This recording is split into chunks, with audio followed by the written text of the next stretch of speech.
Umaatikabong roster changes at moves sa mga PVL teams. Usap-usapan ngayon, pagpaparamdam ng hagupit ng Bagyong Mendres sa isang powerhouse club team. Inabangan, Makandili, Baron, ND to Signal.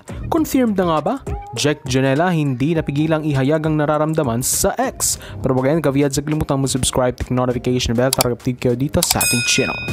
Mahigit isang linggo pa nga lamang ang nakakalipas ng angkinin ang Creamline Cool Smashers ang ikalawa at back-to-back championship nito kontra sa sister team na Choco Mucho Flying Titans, at kaliwat kanan agad ang nakakaintrigang mga balita sa club teams ng Premier Volleyball League Pro.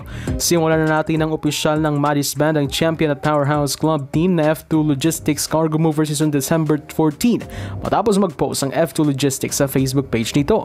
Sinundan pa ito ng emotional post ng team captain nilang si Abby Maranyo at iba pang volleyball stars. Dahil dito, usap-usapan kung saan nga ba mapupunta ang mga players. Ang unang chismis ay baka magkaroon ng collaboration sa pagbubuo ng bagong club team sila Vice Ganda at Willie Revillame nang makita ang dalawang ito nanunood ng Game 2 ng PVL Finals Choco Mucho vs Creamline. Ang sabi-sabi rin ay pwede rin itong kontratahin ng Gardenia o di kaya naman ay ang posibleng pagbabalik ng Petron. Ngunit nauna nang basagi ni Don Makandili ang katahimikan ng i-post ng Signal sa kanilang social media accounts ang paglipat ng multi-awarded and Asia's one of the finest liberos kahapon, December 22. Bagaman hindi pa tiyak kung ililipat din sila Majoy Baron at Kim Kennedy, ngunit kung matutuloy ito ay talaga nga namang magiging championship contender ulit ang Signal HD Spikers despite the absence of Rachel and Dakis na kasalukuyang nasa Amerika upang isagawa ang volleyball clinic nito. Dahil nga rito, hindi napigilang i-express ni Jack Janela ang kanyang damdamin si X sa parehas na araw. Katakataka pa rin ang post nito with the caption, "Kaya pala." Kaya naman nag-spark ito ng iba't ibang reaksyon sa mga netizens, kapansin-pansin din ang hindi nitong paglalaro sa court this past month sa Signal. Ang usapan pa ay baka kinontrata lamang daw ito ng team upang hindi mapirata ng ibang teams, dahil kung mangyayari iyon ay tiyak na magiging tinik ito.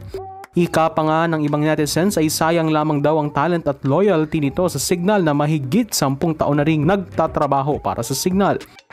Kung mangyari rin ang paglipat ni Madjoy at KKD ay baka magkatotoo ang muling pagbabalik ng Army kung saan dilipat sina Andrea Nunag at Jovelyn Gonzaga na kasalukuyang nasa HD Spikers.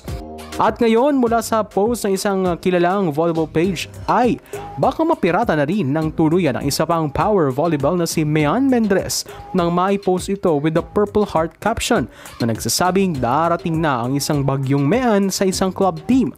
Sa totoo lamang, masyado nang overloaded ang PLDT Spikers kaya hindi rin nakakapanghinayang para sa power hitters ang posibleng pagkawala ng UE standout dahil hindi rin ito napapakinabangan ng maayos sa team. Bukod sa limitado ang playing time nito, hindi rin na-utilize ang capability si Mendres. Kung may lilipat man ito ay malaking tulong ito kay Rondina at Molde dahil kasalukuyang injured ang DLSU standout na si Des Cheng. Maganda rin ang magiging palitan ng mga wingers ni Coach Dante dahil kapwa't maaasahan naman ito mapa-opensa at depensa. Choco Mucho Prime era na nga ba? So there are two videos for support this channel. Please subscribe, notification bell to be updated on my coming videos.